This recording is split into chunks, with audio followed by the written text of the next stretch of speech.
2017년 종려주일 하나님의 말씀을 선포합니다. 누가복음 19장 28절부터 38절까지의 말씀입니다. 진정한 왕의 귀환이라는 제목으로 2017년 종려주일 말씀을 선포합니다. 예수님께서 예루살렘에 입성하십니다. 오늘 본문에는 정말 귀한 가르침이 많이 숨어 있습니다. 사람들이 환호하고 예수님이 멋있게 예루살렘에 입성한 그런 수준이 아닙니다. 저희가 알지 못했던 비밀과 암시가 담겨 있으니 오늘 본문을 통해 이것을 살펴보면서 저희에게 주시는 주님의 교훈을 선포합니다. 첫 번째 비밀은 예수님 중심이라는 것입니다. 당연히 예수님이 주인공이지요. 하지만 누가복음에서는 분명하게 세밀하게 묘사되어 있습니다.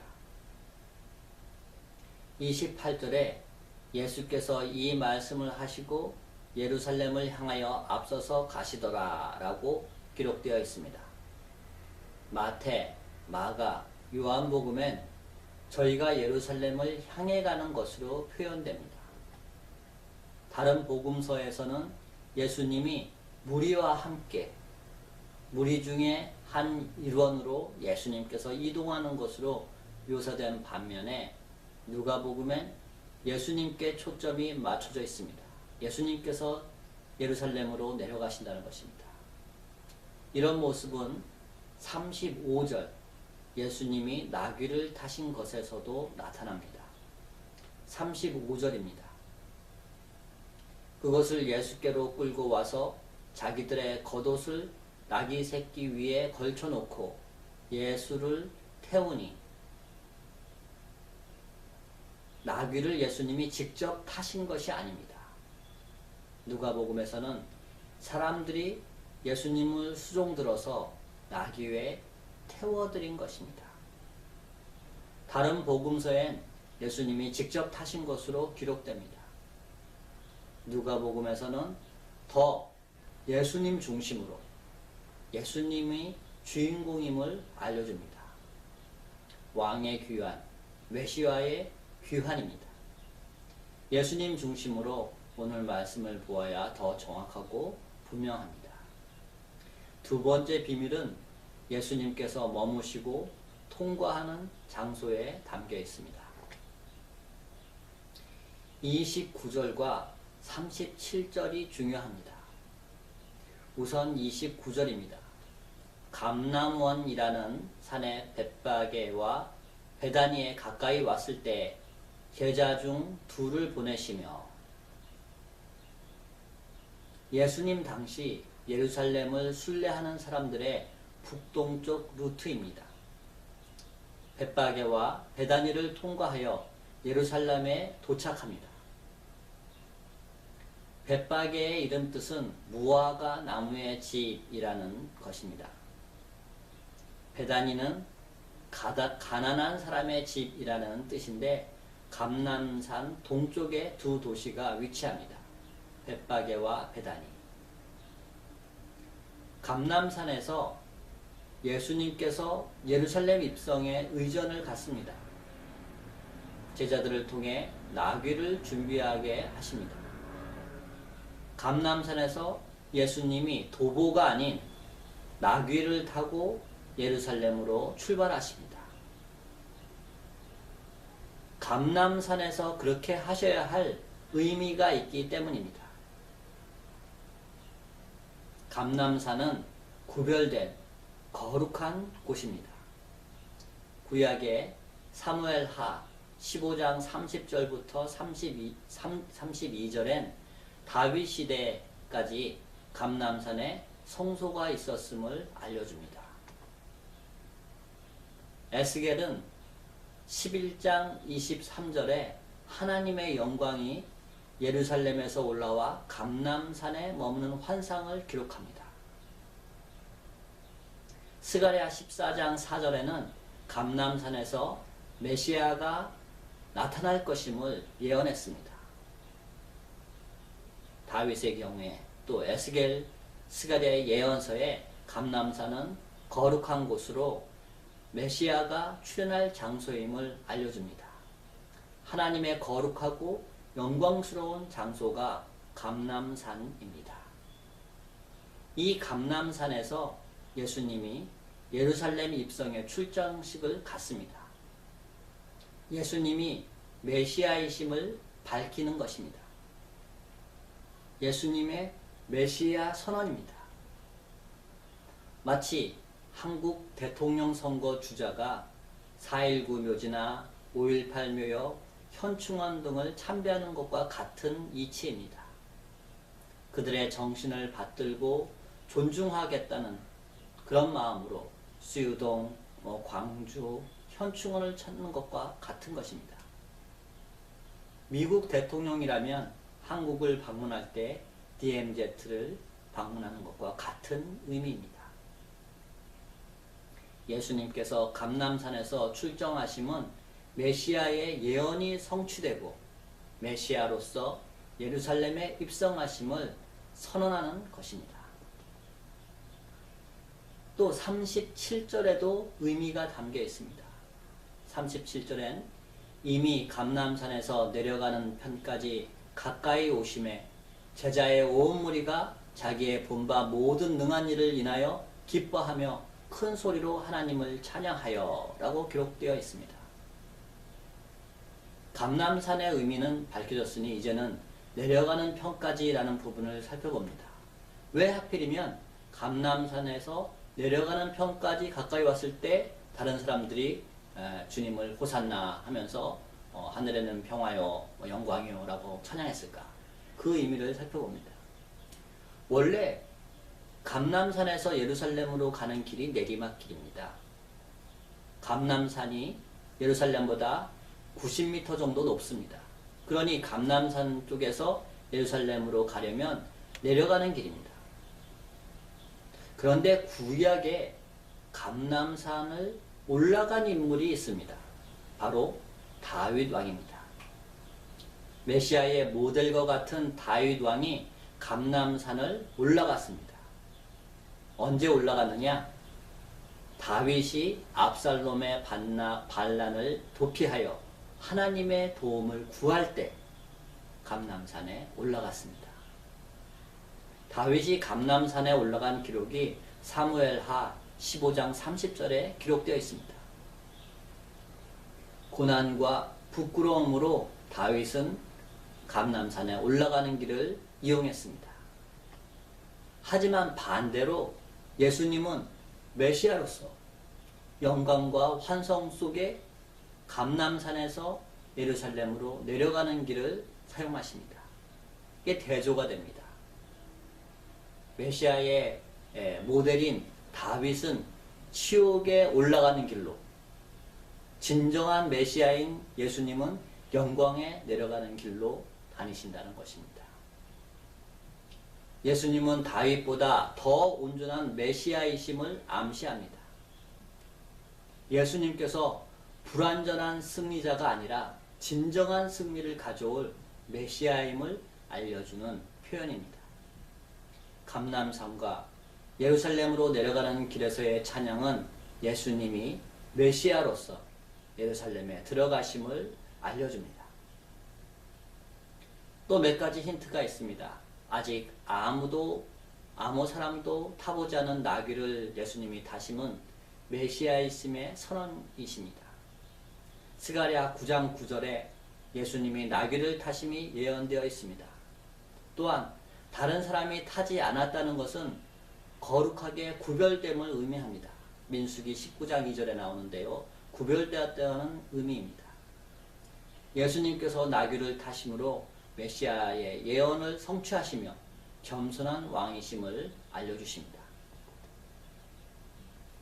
이 대목에서 주라는 단어가 강조됩니다. 주인, 주라는 단어입니다. 제자들에게 주가 쓰시겠다라고 말하라고 알려주십니다. 또 제자들이 나귀를 풀어 끌고 가려고 하는데 다른 복음에서는 주변에 서 있던 사람들이 뭐 하는 거냐? 왜 나귀를 풀어 가느냐? 라고 묻는데 누가복음에서는 다른 사람들이 아니라 주인이 왜 끌고 가는지 물어봅니다. 이때 제자들이 또 주가 쓰시겠다라고 답변합니다. 주, 영어로는 Lord, 이 주인의 강조입니다. 예수님이 만유의 주인이심을 단어의 반복을 통해서 알려줍니다. 메시아라는 것을 다시 한번 알려주는 것입니다. 이제 마지막 의미를 살펴봅니다. 38절입니다. 가로되 찬송하리로다. 주의 이름으로 오시는 왕이여 하늘에는 평화요 가장 높은 곳에는 영광이로다 하니. 누가복음에는 호산나 지금 우리를 구원하소서라는 표현은 빠져 있습니다. 그 대신 시편의 구절과 천사의 찬양이 이렇게 연결되어서 기록됩니다. 시편 118편 26절에 찬송하리로다. 주의 이름으로 오시는 왕이여가 구약 시편의 내용입니다. 다음 부분은 천사가 목동들에게 예수님의 탄생을 알리며 찬양한 내용입니다. 영광. 하늘에는 영광이요. 그래서 이 두 부분이 연결되어 있습니다. 찬송하리로다 주의 이름으로 오시는 왕이여는 시편에서 예루살렘 순례자들이 성전에 들어갈 때 찬양했던 부분입니다. 원래는 주의 이름으로 오시는 이여인데, 주의 이름으로 오시는 사람이여인데 주의 이름으로 오시는 왕이여라고 오늘 본문에는 기록되어 있습니다. 메시아, 오시는 왕을 사람들이 찬양합니다. 오늘 말씀 전체가 메시아의 오심과 진정한 왕이 예루살렘에 들어가심과 관계되어 있습니다. 메시아로서 예수님께서 오셨습니다. 그런데 하늘에는 평화요 가장 높은 곳에는 영광이로다 라는 말씀이 이어집니다. 메시아의 오심의 영광이 하늘에서 이루어진다는 것입니다. 반전입니다. 메시아가 오셔서 땅의 일을 정리하고 땅에서 영광과 평화를 이루시는 것이 아니다라는 것을 알려줍니다. 이스라엘 나라의 영광, 이스라엘 나라의 독립과 평화를 이루시는 것이 아닙니다. 메시아로서 예수님은 오셔서 하늘의 영광을, 하나님 나라의 평화를 이루신다는 메시지입니다. 메시아가 오셨지만 이 땅의 일을 이루시는 것이 아니라 하나님의 영광을 이루신다는 그런 메시지입니다. 저희가 생각하는 것과 다른 양상의 평화요 영광입니다. 이제 메시아가 고난을 당하심으로 하나님의 사랑과 영광과 은혜를 드러낸다 하는 메시지입니다. 오늘 본문에서 두 가지 교훈을 우리 삶에 적용합니다. 먼저 부르심에 철저히 충실한 삶입니다.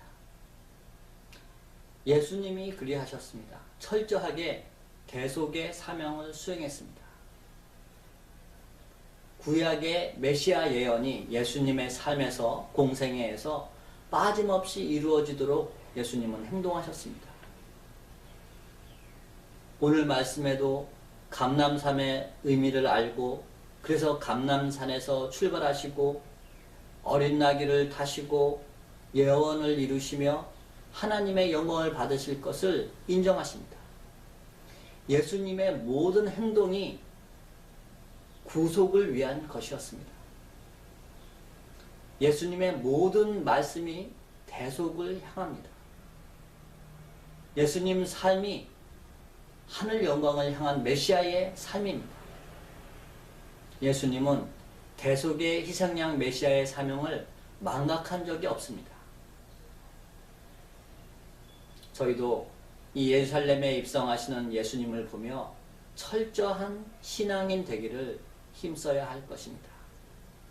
저희의 말하는 것이 하나님의 부르심에 합당해야 됩니다. 온유한 말, 겸손한 말에서 벗어나면 안 됩니다.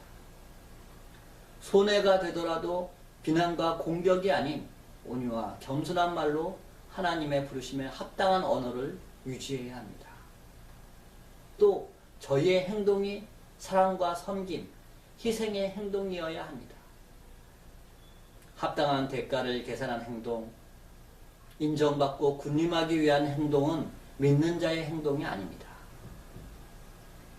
손해가 되더라도 섬기고 희생하여 하나님의 영광을 드러내는 행동에 철저해야 합니다. 저희의 모든 행동, 언행, 생각, 감정의 표현이 하나님께 부르심에 합당한 그런 수준이 되어야 합니다.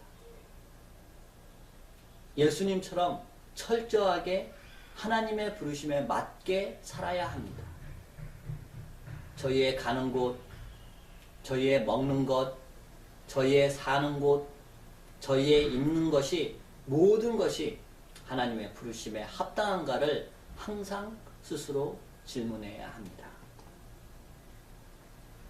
저희가 세상의 유행과 사조를 따라 결정하면 안 됩니다. 저희가 다른 사람들의 평가를 의지하거나 눈치를 보고 결정해서는 안 됩니다. 철저하게 주님의 뜻을 따르고 고독하더라도 하나님의 뜻에 맞는지를 생각해야 합니다. 예수님처럼 모든 것을 하나님의 부르심에 합당하도록 해야 합니다. 한 부분만 성도 같고 다른 부분은 여전히 세상 사람들과 같아서는 안 됩니다. 주일에만 믿는 사람 같고 다른 날에는 세상 사람들과 같아서는 안 됩니다. 모든 시간, 모든 장소에서 하나님의 부르심에 합당한 자가 되어야 합니다. 항상 하나님의 택한 자로서 살아야 합니다. 저희의 힘으로 안 되면 성령님의 도우심을 소망하며 하나님의 택한 자로 살아야 합니다. 종려주일, 예수님은 저희에게 이것을 알려주십니다. 항상 철저하게 하나님의 택한 자로 살아라 라고 말입니다. 두 번째 교훈은 예수님의 겸손입니다. 어린 나귀를 타신 예수님이 저희를 위로하십니다. 겸손하여 나귀를 타신 예수님이 비천한 저희를 위로하십니다. 예를 들겠습니다. 청빈한 공직자의 집을 방문했습니다. 국민을 위해 헌신적으로 일하는 사람이라고 합니다. 사익을 취하지 않았다고 주장했고 그런 평판이었습니다. 그런데 그 집에 가보니 고가의 가구와 명품이 즐비하다면 서민들의 마음은 서글퍼집니다. 그렇구나. 이 사람은 나와 같은 사람이 아니구나. 이 사람들은 우리와 다르구나. 이 사람들이 아무리 깨끗하다고 해도 우리와는 다른 세상에 사는구나. 아무리 나를 위해 일한다고 해도 나와는 다른 사람들이구나. 넘을 수 없는 큰 차이가 이 사람과 나 사이에는 있구나. 이렇게 생각하게 만드는 것입니다. 오늘날 저희가 흔히 듣는 금수저, 흙수저, 무수저의 논란도 이와 무관하지 않을 것입니다. 겸손하지 못한 어떤 부분이 서로를 하나 되지 못하게 합니다. 겸손하지 못한 것이 이질감과 자포자기의 심정을 갖게 합니다. 그런데 예수님은 어린 나귀를 타셨습니다. 대단한 탈 것이 아닙니다. 수많은 사람들이 끄는 가마나 전차가 아닙니다. 웬만하면 탈 수 있는 어린 나귀를 메시아 예수님이 타셨습니다. 로마 총독이나 헤롯 일가 왕들의 화려한 탈 것과는 비교할 수도 없습니다. 보통 이스라엘 백성들과 별 다른 탈 것이 아닙니다. 온 이스라엘 사람들의 겸손한 예수님이십니다. 겸손한 예수님께 저들이 쉽게 다가갈 수 있습니다. 또한 겸손하여 나귀를 타신 예수님은 비천한 저희를 부끄러워하지 않고 사랑하시며 친구가 되어 주셨습니다. 저희도 예수님의 겸손함을 닮아야 합니다. 저희도 좋은 곳을 취할 수 있습니다. 좋은 옷을 입을 수 있습니다. 좋은 차를 가질 수 있습니다. 사람들의 부러움과 시선을 즐길 수 있습니다. 하지만 그렇게 한다면 예수님과 거리가 멀어집니다. 저희가 겸손하지 못하면 믿지 않는 사람들이 예수님을 멀리 생각하고 다른 분으로 여겨 믿으려 하지 않습니다. 겸손하고 또 겸손해야 합니다. 낮아지고 또 낮아져야 합니다. 아름답고 화려하게 치장할 수 있어도 담백하고 검소하게 꾸며야 합니다. 검소한 것입니다. 부족하지 않지만 덧붙인 것, 과도한 것은 피해야 합니다. 베드로전서 5장 5절 말씀입니다. 젊은 자들아 이와 같이 장로들에게 순복하고 다 서로 겸손으로 허리를 동이라. 하나님이 교만한 자를 대적하시고 겸손한 자들에게는 은혜를 주시느니라. 서로 겸손으로 허리를 동이라. 하나님이 교만한 자를 대적하시되 겸손한 자들에게는 은혜를 주시느니라. 예수님이 모범을 보이신 겸손을 저희가 따를 때 하나님의 은혜가 넘칠 것입니다. 나귀를 타신 분 예수님이 메시아이십니다. 이스라엘을 구원하시고 인류를 죄에서 구원하실 분 예수님이 어린 나귀를 타십니다. 메시아이신 예수님이 겸손하여 나귀를 타고 위대한 다윗 왕조차 실패했던 곳을 승리하기 위해 행진합니다. 겸손한 메시아 예수님은 하늘에서 영광을 받습니다. 이 땅에선 겸손하고 고난을 당해도 하나님의 나라에서 영광을 누리십니다. 십자가를 지기 위해 예루살렘에 들어가심은 고난이라 하더라도 예수님은 하늘 영광을 바라보셨다라는 것을 저희에게 교훈합니다. 저희도 하나님 나라에서 저희에게 허락하실 상급과 영광을 바라보며 철저히 믿는 자로 살며 겸손한 자리를 찾아 하나님의 기쁨이 되시는 버지니아 방주교회 모든 권속들이 되시기를 간절히 소망합니다. 기도하시겠습니다. 하나님 아버지, 당신의 아들 예수님은 모든 것을 이 땅에 보내주신 하나님 아버지의 뜻대로 감당하셨습니다.